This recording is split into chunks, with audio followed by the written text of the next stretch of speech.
Hola, bienvenidos a otra inmersión profunda donde desempacamos ideas fascinantes. Hola a todos. Hoy vamos a explorar un tema que ha moldeado la historia y continúa impactando a millones. Ajá. La Iglesia y su misión en el mundo. Me encanta. No solo hablaremos de edificios e instituciones, sino de una comunidad vibrante con un propósito audaz. Esa es la palabra clave. Comunidad vibrante. ¿Verdad? A veces olvidamos que la iglesia es mucho más que ladrillos y cemento. Sí. Es un organismo vivo, formado por personas con historias, talentos y perspectivas únicas. Exacto. Y lo que me fascina es esta idea de la Iglesia como el cuerpo de Cristo. Ah, qué buena imagen. ¿Te imaginas un cuerpo donde cada célula, por pequeña que sea, tiene un rol vital que desempeñar? Impresionante. Eso es la Iglesia. Precisamente. Precisamente San Pablo lo describe maravillosamente en su carta a los Corintios. Ajá. Así como el cuerpo es uno y tiene muchos miembros, pero todos los miembros del cuerpo, siendo muchos, son un solo cuerpo así.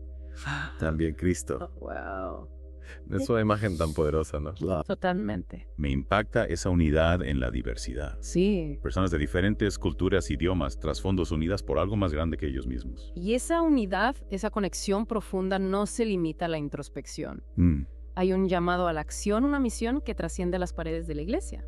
Hablando de misión, a veces se simplifica a ir y predicar, Sí. pero en tuyo, que es algo mucho más amplio, ¿verdad? Totalmente, Jesús dejó un mandato claro. Vayan y hagan discípulos a todas las naciones. Pero la misión va mucho más allá de las palabras.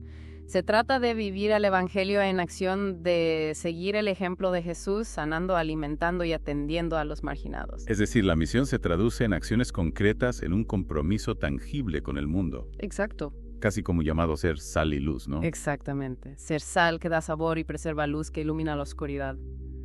Se trata de ser agentes de cambio promoviendo la justicia, la compasión y la dignidad humana en cada esfera de la vida. Suena inspirador, pero me imagino que no ha sido un camino fácil para la Iglesia a lo largo de la historia. Claro que no. ¿Qué tipo de desafíos ha enfrentado? Muchísimos. Desde sus inicios, la Iglesia ha enfrentado persecución y oposición. El libro de Hechos en el Nuevo Testamento relata cómo los primeros cristianos, a pesar de las dificultades, se mantuvieron firmes en su fe y testimonio. Y hoy en día, en un mundo cada vez más secularizado, ¿cuáles son los principales obstáculos que la Iglesia debe navegar? Bueno, uno de los desafíos más grandes es la creciente desconexión entre la fe y la vida cotidiana. Ya veo. En muchas sociedades, la religión se ha relegado a un ámbito privado, perdiendo relevancia en el espacio público. Es decir, se percibe una brecha entre los valores cristianos y la realidad del mundo. Así es. ¿Cómo puede la Iglesia tender puentes en lugar de ahondar esa brecha? Es un desafío complejo, pero no imposible. Creo que la clave está en encontrar un lenguaje relevante para el mundo actual sin diluir la esencia del mensaje. Un lenguaje que conecte con las inquietudes, las búsquedas y las esperanzas de las personas, sin importar su credo o ideología. Exacto. Y para lograrlo, la Iglesia necesita ser una comunidad auténtica, transparente, que viva lo que predica. No se trata de tener todas las respuestas, sino de caminar con humildad, junto a aquellos que buscan la verdad y el sentido de la vida. Y en esa búsqueda, en ese caminar, ¿qué herramientas tiene la Iglesia a su disposición? Bien. ¿Con qué recursos cuenta para llevar a cabo su misión? Tiene un arsenal de herramientas poderosas. Así. Primero, la guía del Espíritu Santo, esa fuerza invisible que impulsa a la iglesia desde Pentecostés, dándole sabiduría y coraje para afrontar los desafíos. Esa energía que enciende la llama de la fe, ¿verdad? Exacto, Y me imagino que la oración también juega un papel fundamental. por supuesto. La oración es el oxígeno del alma, el motor que impulsa la acción de la iglesia. No se trata de palabras vacías, sino de un diálogo íntimo con Dios, buscando su dirección, su consuelo y su fortaleza. Y hablando de fortaleza, no podemos olvidar los dones espirituales, esa diversidad de talentos y habilidades que Dios ha distribuido entre los miembros de su iglesia. Claro, cada creyente es una pieza única e irreemplazable en el rompecabezas del cuerpo de Cristo. Me gusta esa imagen. Y cuando esos dones se ponen al servicio del prójimo, se convierten en herramientas poderosas para la transformación personal y social. Me gusta esa imagen del rompecabezas.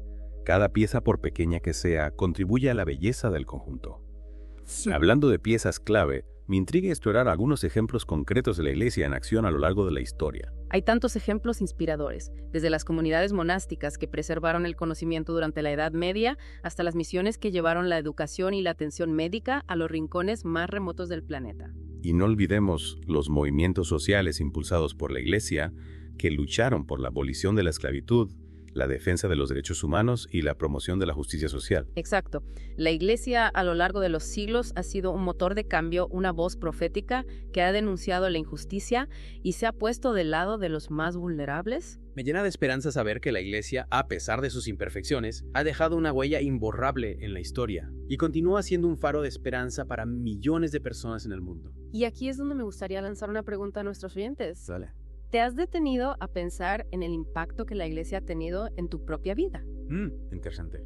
En tu familia, en tu comunidad, en tu país. Es una pregunta poderosa que nos invita a reflexionar sobre nuestra propia conexión con esta comunidad vibrante y su misión en el mundo. Y en la próxima parte de nuestra inmersión, profundizaremos en los desafíos y oportunidades que la Iglesia enfrenta en el siglo XXI.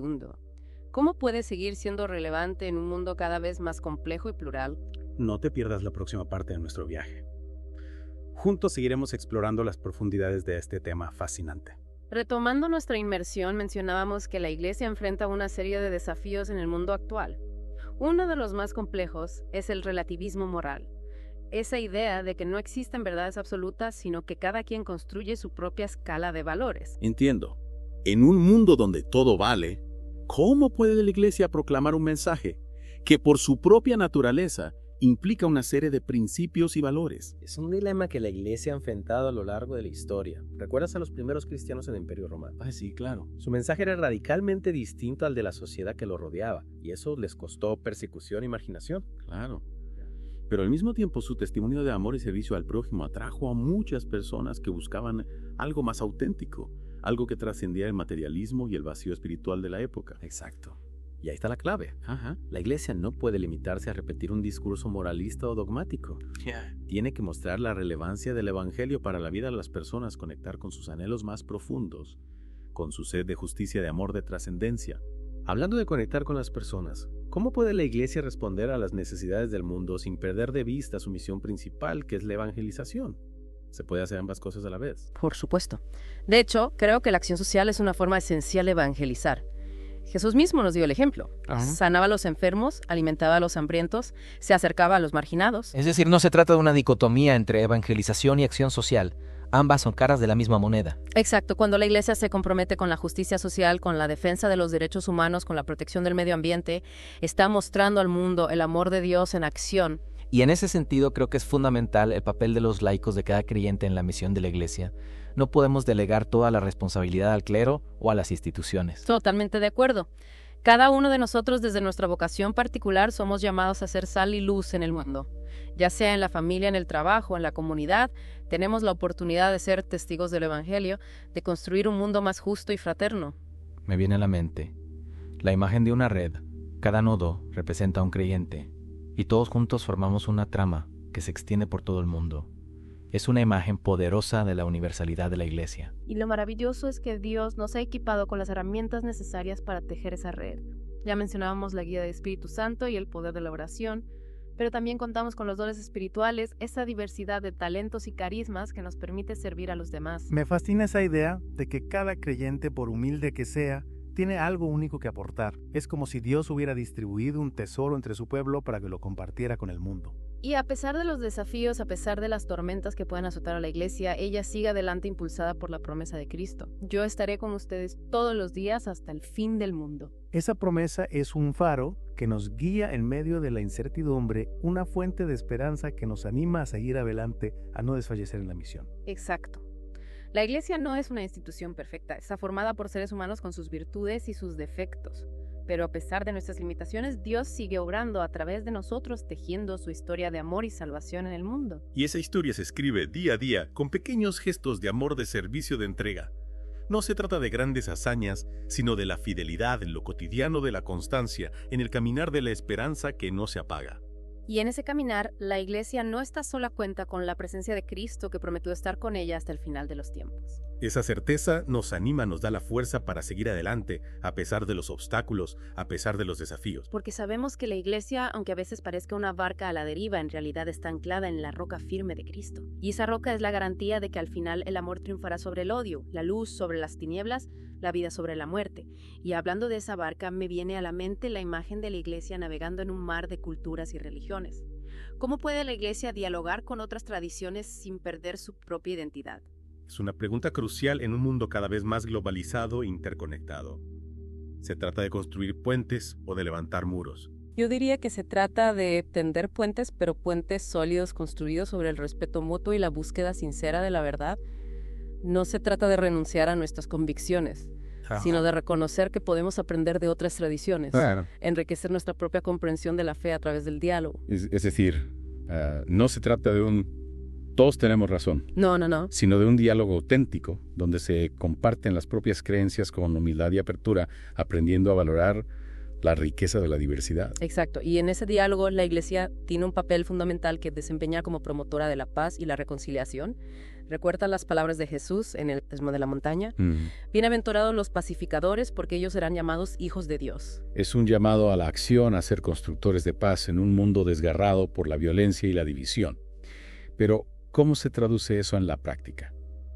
¿Cómo puede la Iglesia ser un instrumento de paz en medio de tantos conflictos? Bueno, hay muchos niveles en los que la Iglesia puede actuar. Por un lado está la diplomacia, la mediación en conflictos internacionales, la denuncia de las injusticias que generan violencia o pobreza. Y por otro lado está el trabajo a nivel local en nuestras comunidades. Promover el diálogo interreligioso, construir puentes de entendimiento entre personas de diferentes culturas, crear espacios de encuentro y de conciliación. Exacto. Y no olvidemos el poder del perdón.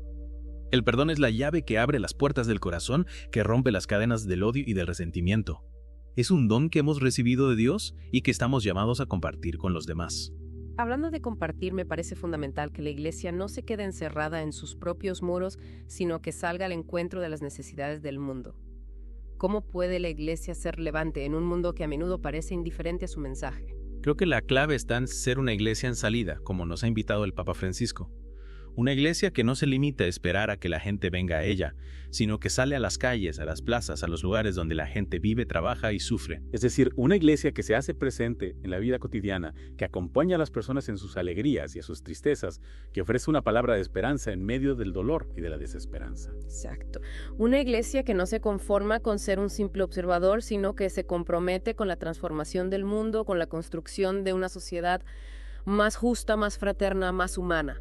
Una iglesia que en definitiva se deja guiar por el Espíritu Santo, que es el motor de la renovación y de la esperanza. Y en esa renovación constante, en esa búsqueda permanente de la verdad y del bien, la iglesia cuenta con un tesoro invaluable. El Evangelio, un mensaje que ha transformado la vida de millones de personas a lo largo de la historia y que sigue siendo actual, sigue siendo relevante para el mundo de hoy. Porque el Evangelio no es un conjunto de normas o de preceptos, sino una buena noticia, un anuncio de alegría, un mensaje de amor y de esperanza que nos invita a vivir en plenitud, a ser mejores personas, a construir un mundo mejor. Y en esa construcción, en ese camino hacia un futuro más luminoso, cada uno de nosotros tiene un papel que desempeñar. No importa nuestra edad, nuestra profesión, nuestra condición social. Todos estamos llamados a ser partícipes de la misión de la Iglesia, a ser testigos del amor de Dios, a ser constructores de paz, a ser portadores de esperanza. Y con esta invitación a la acción, a la entrega generosa, a la búsqueda incansable del bien, nos despedimos por hoy. Que la reflexión sobre la Iglesia y su misión en el mundo nos inspire a ser mejores cristianos, mejores ciudadanos, mejores seres humanos. Gracias por acompañarnos en esta inmersión profunda. Hasta la próxima.